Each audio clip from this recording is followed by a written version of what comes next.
All right, everyone, buckle up because today we are diving into a topic that's making waves all over the internet. That's right, we're talking about the potential TikTok ban. You guys sent in a ton of articles about this, and let me tell you, it's a lot to unpack. It really is. There are so many different angles to consider. Exactly. We're not just talking about a simple app ban here. This thing touches on everything from freedom of expression to economic impacts and even national security. And it's happening fast. The U.S. government is aiming to pull the plug as early as January 2024. Yeah, the clock is ticking, but TikTok isn't going down without a fight.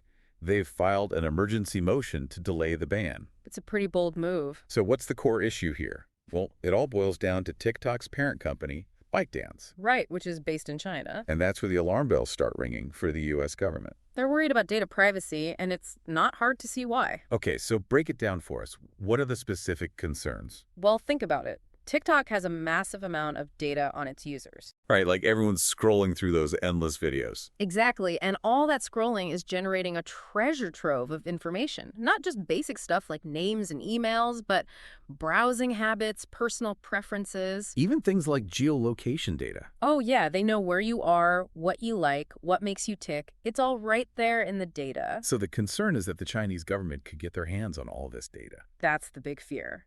The articles you sent highlight some pretty unsettling possibilities. One even mentioned that this data could be used for targeted propaganda. Propaganda, like trying to influence people's opinions. Exactly, or even identifying individuals who hold dissenting political views. Wow, that's a whole other level of creepy. Just imagine being flagged by a foreign government because of your TikTok activity.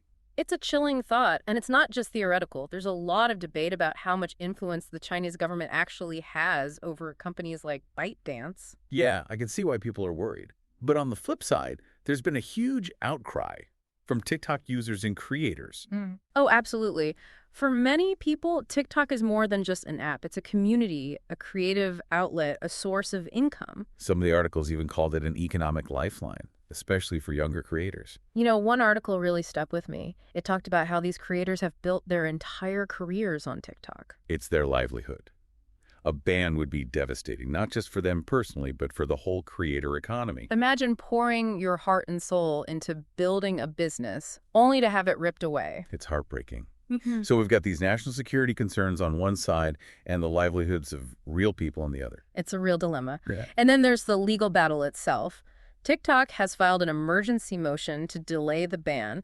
What are their chances of actually winning? Yeah, what does that even mean? An emergency motion? Well, it's basically a way for TikTok to say, hold on, let's not rush into this. They're asking the court to hit the pause button on the ban while they challenge its legality. So they're fighting back, saying this ban is unfair.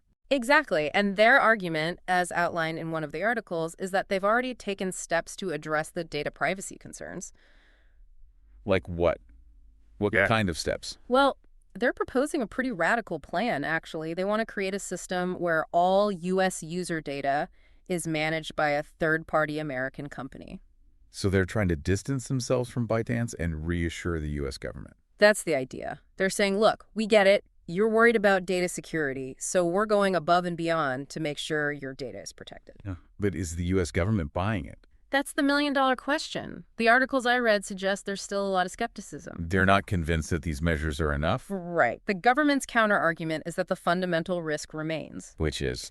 That a company with ties to China still has access to sensitive U.S. user data, even with a third party involved. They're saying it's a matter of principle. So it's a tough call for the courts. They have to weigh national security against TikTok's arguments and the potential economic fallout. It's like they're walking a tightrope.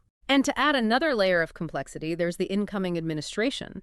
Some sources speculate they might intervene and change the whole game. Wow, so much uncertainty. This whole situation really makes you think, doesn't it? It does. It raises so many important questions about how we navigate the digital age. It's not just about banning an app. It's about finding the right balance between national security, freedom of expression, economic interests, and individual rights. Absolutely. We need to have a serious conversation about how much control government should have over our digital lives. Where do we draw the line? How do we protect ourselves without sacrificing our freedoms? Those are the questions we need to be asking. This TikTok ban might just be the tip of the iceberg. It's a wake-up call. This debate is just getting started, and the outcome will have huge implications for all of us. So true. It's a story that deserves our attention. We need to keep our eyes peeled and stay informed because this is about more than just TikTok. It's about the future of the internet. Could have said it better myself. Thanks for joining us for this deep dive. It's been a real eye-opener. And remember, this story is far from over. Keep the conversation going, and let's figure out how to build a digital world that's both safe and free. Well said. Thanks for having me. And to all of you listening out there, thanks for tuning in. Today is your lucky day. Today is the day that our $3 website works for you, paying you directly to your PayPal daily. Imagine $3 ongoing continuous payments to your PayPal account. Imagine falling asleep and waking up to $300 in your PayPal account. How would this make you feel? How could this help you? What bills could you pay? What kind of fun could you have? What does that retirement look like now? All for a one-time payment of $3. This website is DFY done for you, fully built and completely hosted, and never stops collecting payments for you. You have spent $3 on coffee on a regular, but that coffee won't help you create multiple streams of income. Click the link below.